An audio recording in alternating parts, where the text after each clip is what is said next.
এখন আসেন কোরবানি দিলে লাভ কি? কোরবানি দিলে লাভ কি?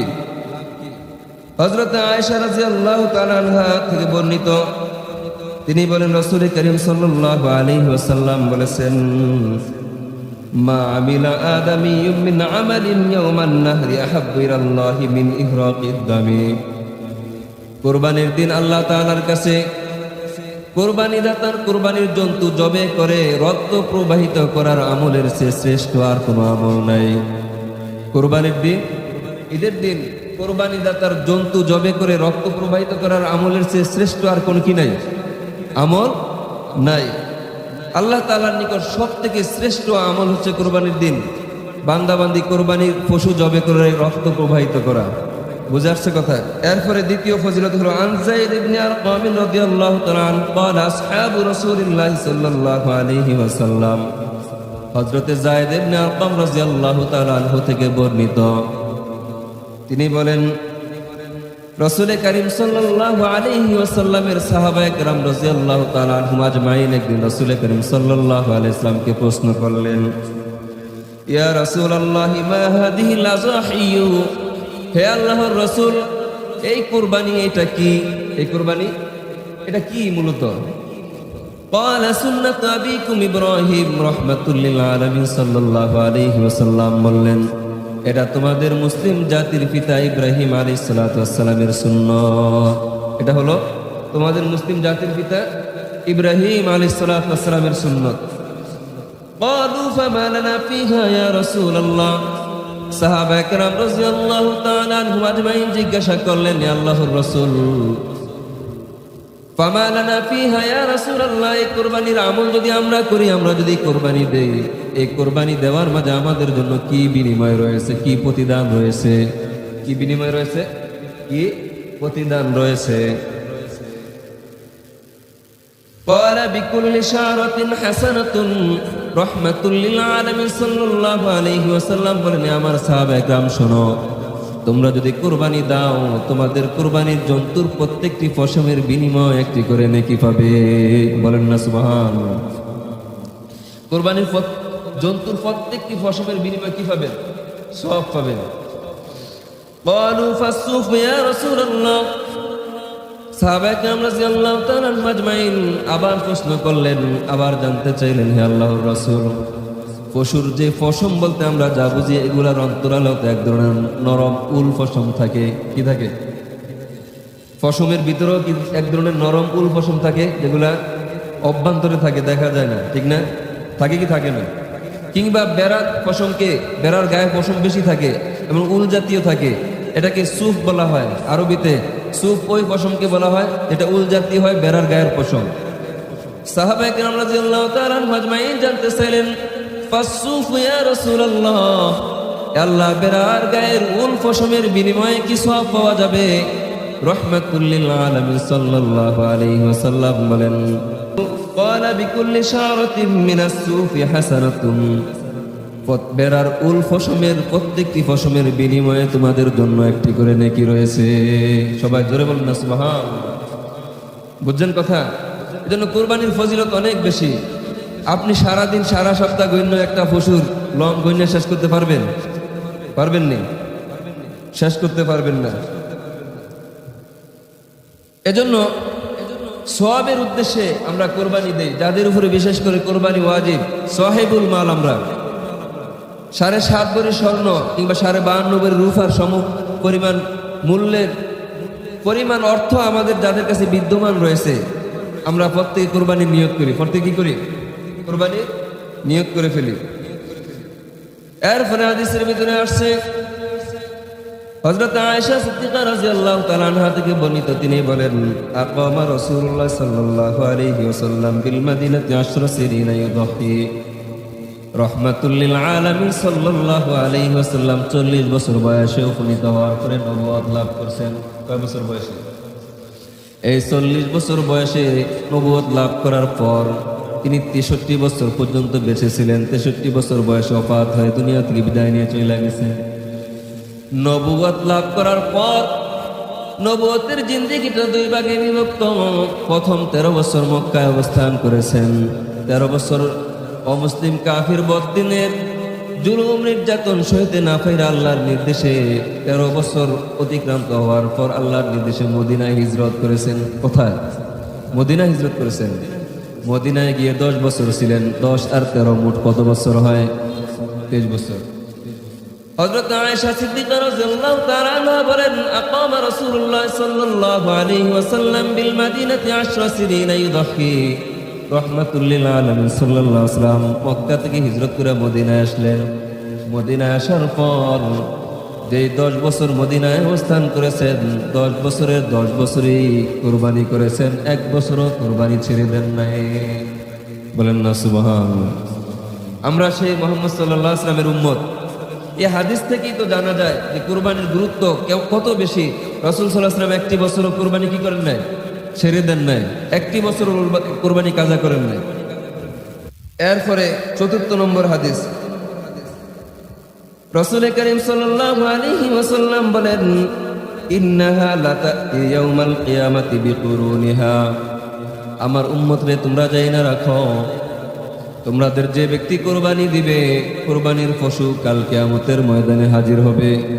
কুরবানির পশু জন্তু কাল কিয়ামতের ময়দানে কি হবে? হাজির হবে। বিকুরুনিহা, শিং সহ, ওয়া শাআরিহা, তার গায়ের লোম সহ, ওয়া আজলাফিহা, তার খুর সহ। আয়েশা উপস্থিত হয়ে কি করবে? হাদিসের ব্যাখ্যায় লেখে, কুরবানি দাতার জন্য কুরবানির জন্তু বা পশু তার জন্য শাফাআত করবে, সুপারিশ করবে জান্নাতে যাওয়ার জন্য। সবাই জোরে বলেন না সুবহানাল্লাহ। কুরবানির জন্তু কাল কিয়ামতের ময়দানে কুরবানি দাতার জন্য কি করবেন? সুপারিশ করবেন। বিষয়টা কি ছোটখাটো আমল না গুরুত্বপূর্ণ আমল? আল্লাহ তাআলা আমাদেরকে কুরবানির মতো আমল কইরা এই ফজিলতগুলো লাভ করার তৌফিক দান করুক। সকলে সমস্বরে বলি আমিন। এরপরে ওয়া ইন্নাদ দামা লা ইয়াকউ মিনাল্লাহি বিমাকানিন ক্বাবলা আন ইয়াকা মিনাল্লাহ। রাহমাতুল লিল আলামিন সাল্লাল্লাহু আলাইহি ওয়াসাল্লাম বলেন, উম্মতের কুরবানির ফজিলত এখানেই শেষ নয়, আরো আছে। কুরবানির জন্তু জবে করার পর কুরবানির জন্তুর রক্তবিন্দুর প্রথম রক্তবিন্দু জমিনে পড়ার আগে আগে কুরবানি দাতার কুরবানির আমল আল্লাহ সুবহানাহু ওয়া তাআলার কাছে বিশেষ মর্যাদার সাথে পৌঁছা যায়। বলেন না সুবহানাল্লাহ। বিশেষ মর্যাদার সাথে কি করে পৌঁছা যায়? আন আলী ইবনে আবি তালিব রাদিয়াল্লাহু আনহু قال, হযরত আলী ইবনে আবি তালিব রাদিয়াল্লাহু তাআলা আনহু থেকে বর্ণিত, তিনি বলেন, ক্বালা রাসূলুল্লাহ সাল্লাল্লাহু আলাইহি ওয়াসাল্লাম লিফাতিমাতা। আলী রাদিয়াল্লাহু তাআলা আনহু কে বলেন তো? রাসূল করিম সাল্লাল্লাহু আলাইহি ওয়াসাল্লামের জামাতা। কি? রাসূল করিম সাল্লাল্লাহু আলাইহি ওয়াসাল্লামের আদরের দুলালী কন্যা হযরত ফাতেমা রাদিয়াল্লাহু তাআলা আনহার জামাই। আনহায়ের কি? জামাই। হযরত আলী রাদিয়াল্লাহু তাআলা আনহু থেকে বর্ণিত, তিনি বলেন, রাসূল করিম সাল্লাল্লাহু আলাইহি ওয়াসাল্লাম একদিন রাসূল করিম সাল্লাল্লাহু আলাইহি ওয়াসাল্লামের আদরের দুলালী কন্যা ফাতেমা রাদিয়াল্লাহু তাআলা আনহাকে বললেন, কি বললেন? কুমি ইলা উযহিয়াতিক, হে ফাতেমা, তুমি তোমার কুরবানির জন্তুর নিকটবর্তী স্থানে গিয়ে দাঁড়াও। তুমি তোমার কুরবানির জন্তুর নিকটবর্তী স্থানে গিয়ে পর্দার অন্তরাল থেকে গিয়ে দাঁড়াও। ফাশহাদিহা, তোমার কুরবানির জন্তুর দিকে ফিরিয়া তাকাও, নজর দাও। ফাইন্না লাকি বিআউয়ালি কতরাতিন তাকতুরু মিন দামিহা, এ ফাতেমা, জানো তোমার কুরবানির জন্তুর নিকটবর্তী স্থানে দাঁড়ায় ওইদিকে নজর দেওয়ার পর কি হবে জানো কি? ফাইন্না লাকি বিআউয়ালি কতরাতিন তাকতুরু মিন দামিহা, তোমার কুরবানির জন্তুর রক্ত বিন্দু জমিনে পড়ার আগে আগে ইউগফারু লাকি মা সালাফা মিন যুনুবিকি, তোমার অতীত জীবনের সমস্ত গুনাহ আল্লাহ ক্ষমা কইরা দিবেন। বলেন না সুবহানাল্লাহ। এজন্য হাদিস বিশারদগণ ব্যাখ্যা লেখে যে যেহেতু ফাতেমা রাদিয়াল্লাহু তাআলা আনহাকে রাসূল সাল্লাল্লাহু আলাইহি ওয়াসাল্লাম অনুমতি দিয়েছেন পর্দা সহ না বেপর্দা। অনেকবারই দেখা যায়, আমি তো নিজে অনেক পশু জবাই করছি, দেখছি, নিষেধ করলেও শোনা মহিলারা, যুবতী মেয়েরাও এসে জড়ো হয়ে যায়, এই কাজ করতে দেবে না। কুরবানি ওয়াজিব না ফরজ? ওয়াজিব, ফরজের কাছাকাছি, কিন্তু পর্দা করা, সবাই জোরে বলেন। আমার মা, আপনার মা, বোন, যুবতী মেয়ে, কন্যা, বাতিজি, বাগিনীদেরকে যদি কোনো পরপুরুষ দেখে সুন্দর চেহারা লিপস্টিক টিপস্টিক লাগাই, ঈদের দিন তেমনি জরি জর্জেট বিভিন্ন সুন্দর সুন্দর পোশাক দিয়ে বের হয়, তাই না? দেখে একটা কল্পনা জল্পনা আসে, এই গুনার ড্রাইভার কে হবে? আপনি গার্ডিয়ান, আপনি হবে। এজন্য মা বোনরা যদি কেউ কোরবানি দেয়, পর্দার অন্তরাল থেকে সে কোরবানির জন্তুর নিকটবর্তী স্থানে এসে দাঁড়াবে, বাগান থেকে, ঘরের আড়াল থেকে। আর না আসাটা জরুরি না, যদি পারে আসবে, তাহলে এই ফজিলতটা লাভ করবে, না আসলেও ফজিলতের সব পেয়ে যাবে। তো আসা জরুরি নয়, যদি সেরকম পরিবেশ থাকে তাহলে আসবে। তো রাসূল কারীম সাল্লাল্লাহু আলাইহি ওয়াসাল্লাম বলেন যে কোরবানি দাতা কোরবানির জন্তুর রক্ত জমিনে পড়ার আগে আগে অতীত জীবনের সমস্ত গুনাহ কি হয়ে যাবে? মাফ হয়ে যাবে। বলেন না সুবহানাল্লাহ। এরপর রাসূল কারীম সাল্লাল্লাহু আলাইহি ওয়াসাল্লাম বলেন, আমা ইন্নাহু ইউতা বিহা ইয়াউমাল কিয়ামাতি লুহুমুহা ওয়া দিমাউহা 70 জিফান। উম্মত রে, কোরবানির ফজিলত এখানেই শেষ নয়।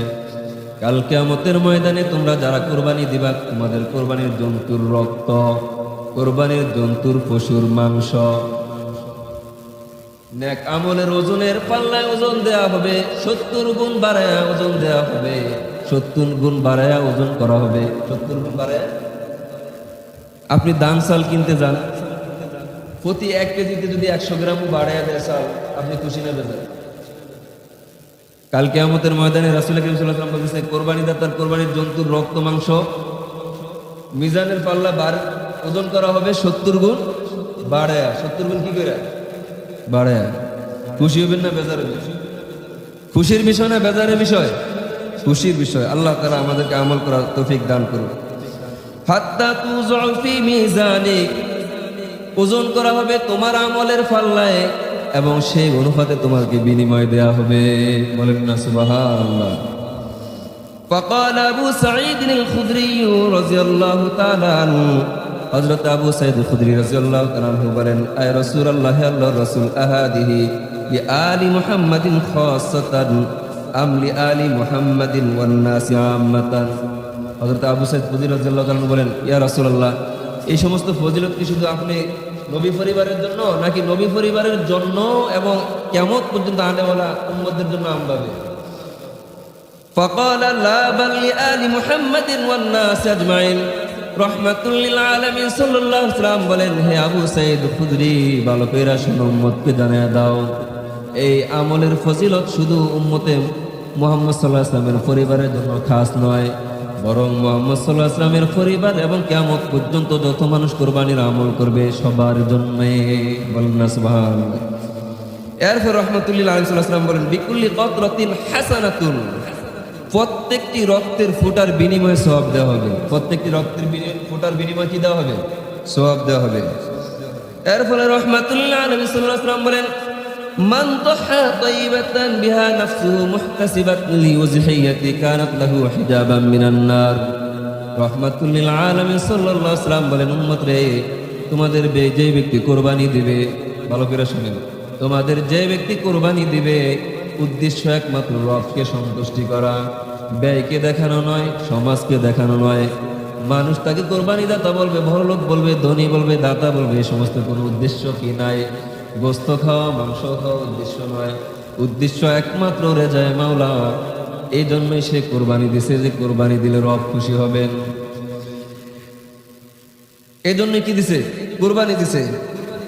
রাহমাতুল্লিল আলাইহি সাল্লাল্লাহু আলাইহি ওয়াসাল্লাম বলেন, কানাত লাহু হিজাবান মিনান নার।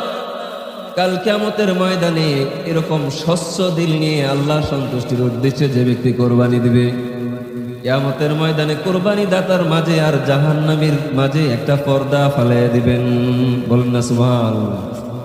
আচ্ছা, জাহান্নামীর মাঝে, কোরবানি দাতার মাঝে আর জাহান্নামের মাঝে যদি একটা পর্দা ঝুলাইয়া দেন, পর্দা মানে জাহান্নামে যাওয়ার পথে একটা অন্তরায় তৈরি করে দেন, এর উদ্দেশ্য কি? জাহান্নামে ফেলাবেন না জান্নাতে ফেলাবেন? বলেন না সুবহানাল্লাহ। তাহলে কোরবানির ফজিলত অনেক বেশি না কম? আল্লাহ তাআলা আমাদেরকে কোরবানির ফজিলত যাই না আমল করার তৌফিক দান করুক। সকলে বলি আমিন।